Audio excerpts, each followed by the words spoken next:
السلام علیکم۔ آج کی کہانی میں خوش آمدید۔ آج کی کہانی کا عنوان ہے محبت کی انتہا۔ ایک شخص نے ایک خوبصورت لڑکی سے شادی کر لی۔ بہت محبت کرتا تھا اپنی بیوی سے، مگر ایک دن اس لڑکی کو جلد کی کوئی بیماری لگ گئی، جس سے اس کی خوبصورتی روز بروز گھٹتی جا رہی تھی۔ ایک دن اس کا شوہر کسی سفر پر نکلا، واپس آتے ہوئے اسے حادثہ پیش آیا جس میں اس کی دونوں آنکھیں جاتی رہیں۔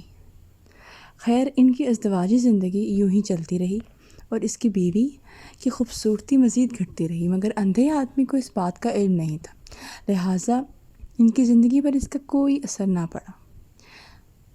دونوں ایک دوسرے کو پہلے کی طرح چاہتے تھے اور ایک دوسرے کا خیال رکھتے تھے۔ خدا کا کرنا ایسا ہوا کہ ایک دن اس لڑکی کا انتقال ہو گیا۔ اس کا شوہر نہایت غمگین تھا اس صدمے سے، جس کے باعث اس نے اپنا سب کچھ فروخت کر ڈالا اور اس شہر کو چھوڑ کر کسی دوسرے شہر جانے لگا۔ جاتے ہوئے رستے میں ایک شخص نے پیچھے سے آواز دی اور کہنے لگا، اکیلے کیسے جاؤ گے؟ اب تک تو آپ کی بیوی آپ کی مدد کرتی رہی، آپ کا خیال رکھتی رہی اور آپ کی آنکھیں بنی رہی۔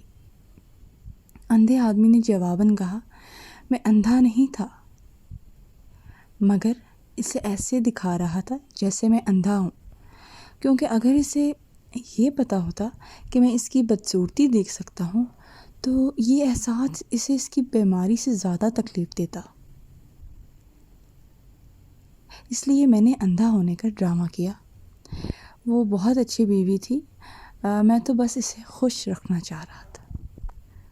ماشاءاللہ، اگر آپ کو یہ سٹوری پسند آئی تو پلیز ہمارے چینل کو سبسکرائب ضرور کر دیجیے گا۔ شکریہ۔